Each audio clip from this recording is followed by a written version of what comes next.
Hello guys, आप सभी का स्वागत है मेरे YouTube channel doctor Ashfaq Ali पे। आज हम बात करेंगे first chapter of ECG basic to advance के बारे में। Let's start. ईसीजी या इलेक्ट्रोकार्डियोग्राम क्या है? तो हम बॉडी के ऊपर कुछ सेंसर्स या इलेक्ट्रोड्स लगाते हैं और हार्ट की इलेक्ट्रिकल एक्टिविटी को एक ग्राफ पेपर पर रिकॉर्ड करते हैं। इसको हम ईसीजी कहते हैं और जिस मशीन से हम ये कर रहे हैं उसको ईसीजी मशीन या इलेक्ट्रोकार्डियोग्राफ हम बोलते हैं। इलेक्ट्रोकार्डियोग्राफ और इलेक्ट्रोकार्डियोग्राम दोनों में डिफरेंस है, वही याद रखिएगा। ये जो ईसीजी हमारे पास निकल के आई है ये 12 लीड ईसीजी होती है, इसमें 12 लीड्स होती है। First, second, third, AVR, AVL, aVF और V1 से लेकर V6 तक। अब हम देखें कि हमने लगाए तो 10 इलेक्ट्रोड्स थे या 10 सेंसर्स थे बॉडी पे और हमारे पास में 12 लीड निकल के आई है ईसीजी के अंदर। तो ये कैसे हुआ? तो इन 12 लीड्स को हम दो में डिवाइड कर देते हैं।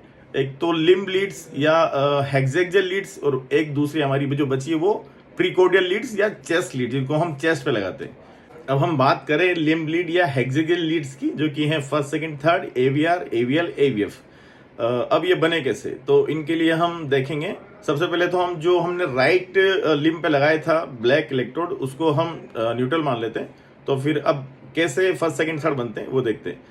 राइट शोल्डर या राइट फोर आर्म पर हम रखेंगे नेगेटिव इलेक्ट्रोड को और लेफ्ट शोल्डर या लेफ्ट फोर आर्म पर हम रखेंगे पॉजिटिव इलेक्ट्रोड को। तो इससे हमारा फर्स्ट वेक्टर या फर्स्ट लीड फॉर्मेशन होगा। सेकंड वेक्टर या सेकंड लीड के लिए हम लगाएंगे नेगेटिव को राइट शोल्डर या राइट फोर आर्म पे और पॉजिटिव को हम लगाएंगे लेफ्ट फुट पे। इससे हमारा सेकंड वेक्टर या सेकंड लीड बनेगा। बात करते हैं थर्ड के लिए। थर्ड वेक्टर या थर्ड जो लीड है वो कैसे बनती है? तो उसके लिए हम नेगेटिव लगाएंगे लेफ्ट शोल्डर पे या लेफ्ट फोरआर्म पे और पॉजिटिव को हम लगाएंगे लेफ्ट फुट के ऊपर।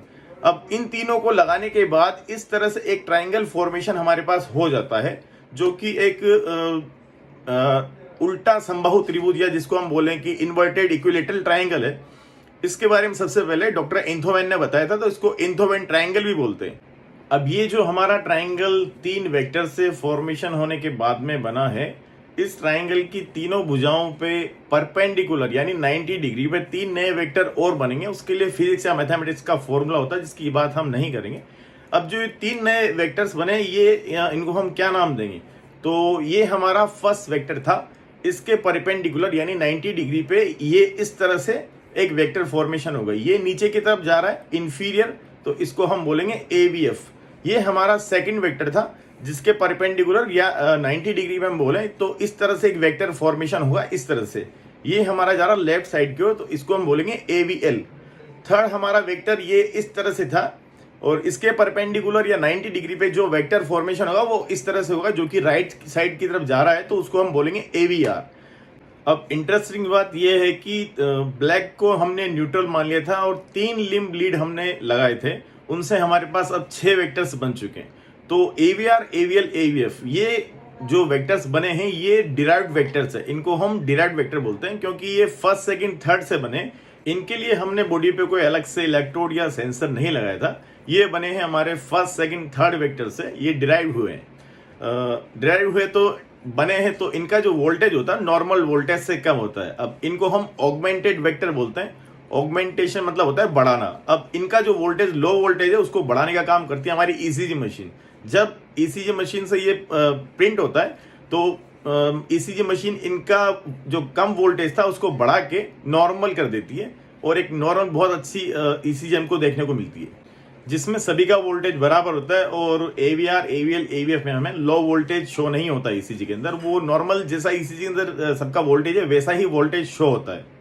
हेक्सेक्सल लीड्स या लिम्ब लीड्स के बाद में हम बात करेंगे चेस्ट लीड्स की या चेस्ट इलेक्ट्रोड की, जो कि V1 से लेकर V6 तक होते हैं।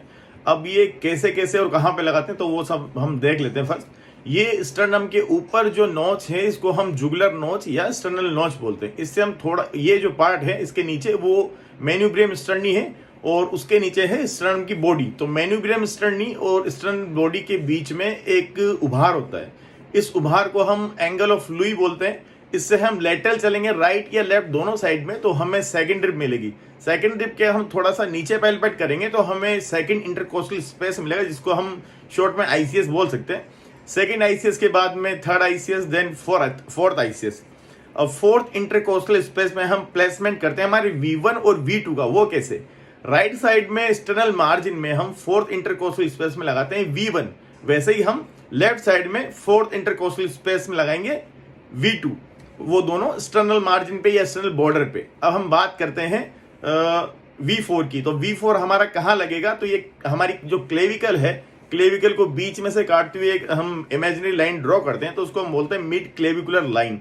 इस मिड क्लेविकुलर लाइन पे फिफ्थ इंटरकोस्टल स्पेस में हम लगाएंगे हमारे V4 को। बचा हमारा V3, तो V3 को हम लगाएंगे V4 और V2 के बीच में।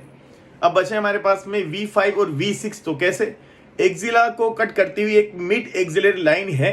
अब इस मिड एक्सिलरी लाइन और मिड क्लेविकुलर लाइन, इन दोनों के बीच में एक इमेजिनरी लाइन और होती है, उसको बोलते हैं हम anterior axillary line. Anterior axillary line के फिफ्थ इंटरकोस्टल स्पेस में हम लगाएंगे हमारा V5 और मिड एक्सिलरी लाइन में फिफ्थ ICS या फिफ्थ इंटरकोस्टल स्पेस हम लगाएंगे V6। अब हम बात करें तो देखिए हमने 10 इलेक्ट्रोड या 10 सेंसर्स लगा के 12 लीड ECG निकाल ली। और एक नॉर्मल ECG की बात करें तो उसमें P वेव, QRS कॉम्प्लेक्स और T वेव होती है, जो कि देखें तो हम P वेव हमें एट्रियल डीपोलराइजेशन को शो करती है, QRS कॉम्प्लेक्स हमारा वेंट्रिकुलर डीपोलराइजेशन को शो करता है, और T वेव जो होती है हमारी वेंट्रिकुलर रीपोलराइजेशन को शो करती है।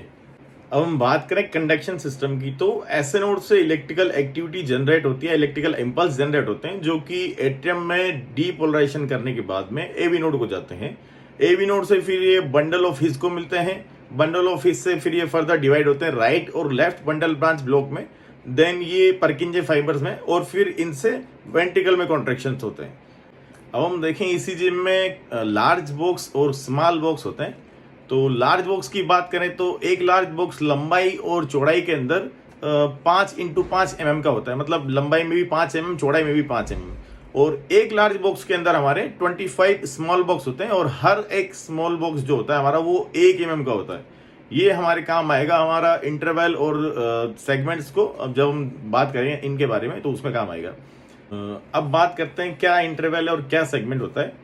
तो इंटरवल जो होता है उसमें वेव्स के साथ में बेसलाइन प्रेजेंट होती है, और सेगमेंट में कोई वेव नहीं होती है, यहाँ पे सीधा जो बेसलाइन है उसी का पार्ट होता है सेगमेंट। जैसे हम PR इंटरवल और PR सेगमेंट की बात करें फॉर एग्जांपल, तो P वेव जहां से स्टार्ट हो रही है और R वेव जहां पे स्टार्ट हो रही है, इन दोनों के बीच की डिस्टेंस को हम देखेंगे, इसको हम बोलेंगे PR इंटरवल। और P वेव जहां खत्म हो रही है, R वेव जहां स्टार्ट हो रही है, इन दोनों के बीच की डिस्टेंस को हम बोलते हैं PR सेगमेंट। दोनों में डिफरेंस है, सेगमेंट और इंटरवल दोनों के अंदर। इसी तरह हम बात करें ST सेगमेंट की, तो S वेव जहां पे खत्म हो रही है और T वेव जहां से स्टार्ट हो रही है, इस बीच में जो डिस्टेंस है उसको हम बोलते हैं ST सेगमेंट। अब बात करें QT इंटरवल की, तो इंटरवल मैंने बोला था जिसमें बेसलाइन और वेव दोनों प्रेजेंट होगी। तो Q वेव जहां पे स्टार्ट हो रही है और T वेव जहां पे खत्म हो रही है, इन दोनों के बीच की डिस्टेंस को हम बोलते हैं QT इंटरवल। अब ST segment, QT interval, PR segment, सबका अलग अलग अपना इंपॉर्टेंस होता है। ST सेगमेंट, इसका अपना बहुत बड़ा इंपॉर्टेंस है ECG के अंदर। जब ST सेगमेंट इलेवेशन होगा तो ST इलेवेशन MI, STE-MI हम बोलेंगे, और ST सेगमेंट जब डिप्रेस होगा तो उसको हम non ST segment elevation MI बोलते हैं, या NSTE-MI बोलते हैं। और इसी तरह से अगर हम PR इंटरवल के बारे में बात करें, तो जब PR इंटरवल अपनी नॉर्मल साइज से बड़ा होता है तो उसको हम हार्ट ब्लॉक के अंदर काउंट करते हैं। हार्ट ब्लॉक के भी फिर 3 टाइप्स हैं, 1st degree, 2nd degree, 3rd degree. उनकी हम फर्दर बाद में बात करेंगे अगली नेक्स्ट वीडियोज में। फर्स्ट चैप्टर को हम यहीं पे ख़त्म करते हैं।